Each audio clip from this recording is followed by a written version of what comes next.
Приветствую вас на канале Техревизор. Тоже интересно, что там за телефоны может предложить Tecno на фоне остальных конкурентов? Давайте глянем. Я собрал 5 лучших смартфонов Tecno на 2024 год. В топ попали самые яркие смартфоны, которые могут заинтересовать пользователя. Причем найдется как простая модель в качестве рабочего аппарата или звонилки для школьника, бабушки, так и для себя приличный смартфон в бюджетном или дорогом сегменте. Если заинтересует цена какого-то конкретного варианта, я оставил все ссылки в описании и закрепленном комментарии. Можете перейти и посмотреть актуальную стоимость с доставкой в вашем городе. А сейчас давайте я расскажу о каждом участнике подробнее. Перед началом только попрошу поставить лайк и подписаться на канал, если вы еще этого не сделали. Открывает рейтинг Tecno Spark 20. Начнем, пожалуй, с простенькой недорогой модели стоимостью до 10 тысяч рублей. Тот самый отличный ультрабюджетный вариант для минимальных задач по типу звонков, общения в мессенджерах и скроллинга ленты соцсетей. Изначально хотел поставить на это место Tecno Spark Go. Но за эти же деньги Spark 20 мне показался немного поинтереснее, так как, например, у него стоят довольно приличные камеры. Да, их всего две. Основная на 50 мегапикселей и фронтальная на 32 мегапикселя. Но это как раз и хорошо, так как мы не переплачиваем за бесполезные 2-мегапиксельные объективы ширика и макро. Для рутинного пользования, фоторасписания, документов, себя на фоне моря этого вполне хватит. Конечно, снимать остросюжетные шорты и покорять соцсети яркими кадрами — это не про Spark 20. Но, тем не менее, для всего остального его камер хватает. Плюс тут в базе стоит нормальный процессор MediaTek Helio G85. Вполне приличный камень, которого хватает для работы в главном меню, для загрузки приложений и легких игр. Интерфейс не зависает, отрабатывает четко. Ну, тут еще спасибо и оперативной памяти. Все-таки здесь нам дали возможность купить версию на 8 256 гигабайт, а это дорогого стоит в ультрабюджетном сегменте. Экран только самый обыкновенный. На 6,6 дюйма с HD+ разрешением. Но IPS-матрица все равно неплохая, с частотой обновления 90 Гц и насыщенными цветами. Поэтому глаз радует, мозги не делает. Ну а что еще надо? Добивает это дело автономность. Телефон долго держит заряд, около 2 дней за счет батарейки на 5000 мАч и заряжается за 1,5 часа с помощью блока на 18 Вт. Так что на рабочий и учебный день такого с головой достаточно. На 4-м месте еще один вариант, тоже из бюджетного сегмента – Tecno Spark 20 Pro.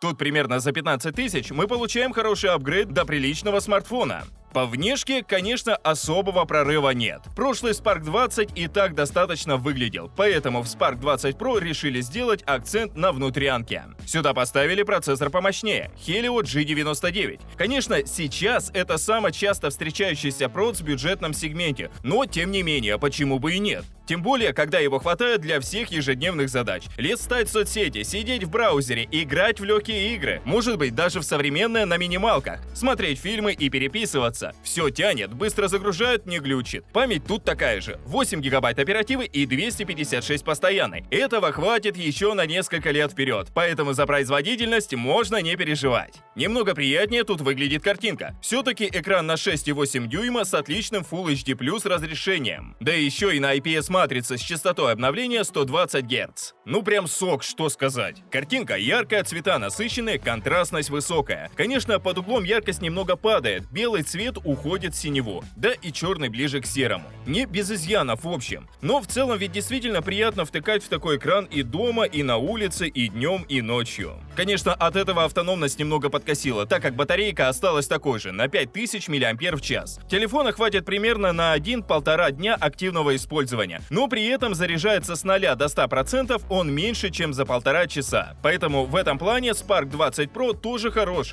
тем более за свои деньги.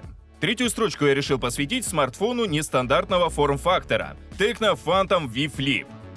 Это у нас раскладушка во всей красе. Ну а что, многие топовые бренды имеют в своем арсенале раскладушку, тот же Samsung, например. Вот и Tecno подумали, чем они хуже. Все-таки это в первую очередь эффектно привлекающее. В общем, изначально получилось у них так себе. По крайней мере, на старте продаж смарт стоил около 60 тысяч рублей. А вот сейчас, когда цена упала до более-менее приличных денег, я могу посоветовать рассмотреть Phantom V Flip тем, кто хочет в целом попробовать такого типа телефон, а выкладывать больше 100 тысяч как-то нет желания. Получается, у нас тут вот как все работает. Располовиненный экран немного длиннее обычного, 6,9 дюйма с шарниром посередине и гибкой AMOLED-матрицей. В руке телефон ощущается довольно уверенно. Все-таки металлические торцы, спина из эко-кожи и в целом монолитная жесткость в разложенном состоянии. Да и экран стоящий. От обычного он ничем не отличается. Ну, кроме как длиной. При этом и разрешение соответствующее. То есть Full HD+, грубо говоря. И еще частота обновления 120 Гц. Тут уже и цвета контрастнее, и черный действительно глубокий черный за счет AMOLED.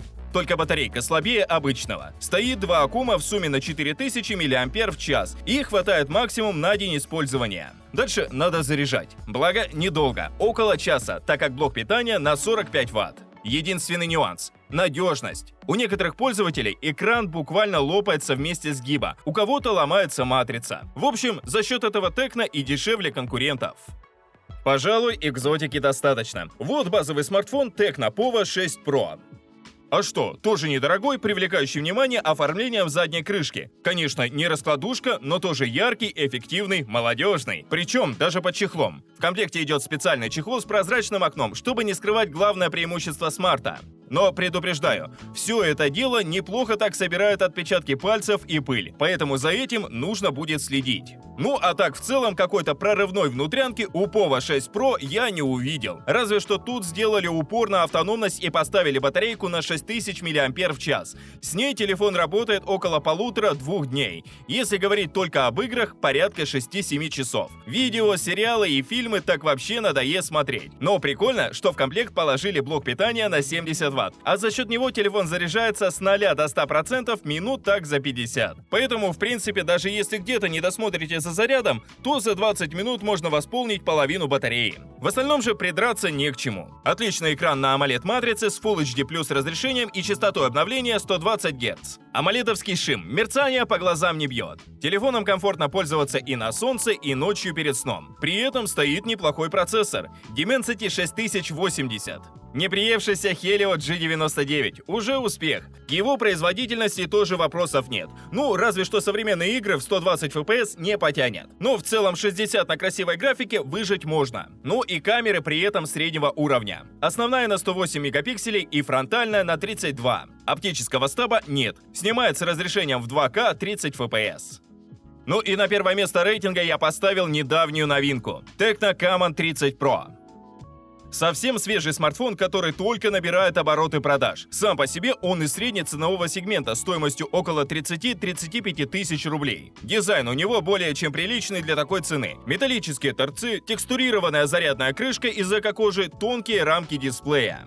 Если сам смартфон к флагманам не имеет особого отношения, то, например, экран у него очень хорош, близкий к топовому сегменту. Высокий уровень максимальной яркости в 1300 нит, шикарная AMOLED-матрица с повышенной частотой обновления до 144 Гц и разрешение Full HD+. Тут тоже реально просто не придраться. Очень яркий, очень насыщенный и контрастный дисплей, который раскрывается и в фильмах, и в соцсетях, и в играх. Кстати, о производительности в играх. Для цены телефона сюда поставили реально один из лучших процессоров Dimensity 8200. Он и современные игры хорошо тянет 144 FPS и при этом не греется. Конечно, Genshin Impact в 144 кадра на ультрах он не вытянет. Но большинство тайтлов типа PUBG, колды и танков прям хорошо идут на высоких настройках графики. Также похвалю и камеры. Здесь основной модуль, ширик и фронталка имеют сенсоры с разрешением 50 мегапикселей. Да, есть еще и макро, но с его 2 мегапикселями в расчет не берем. Смартфон делает детализированные снимки без просветов, с хорошей резкостью и цветопередачей. Можно снимать и в 4К 60 FPS. Еще предусмотрели оптическую стабилизацию. Не хватает разве что продвинутого зума, поддерживается только цифровой. А потому с таким смартфоном можно смело ехать в путешествия по самым красивым местам планеты. И никакой фотоаппарат не нужен. Вот поэтому за такую производительность, картинку, камеру и дизайн при всем своем ценнике Tecno Camon 30 Pro занимает первое место в рейтинге. На этом мой рейтинг подошел к концу.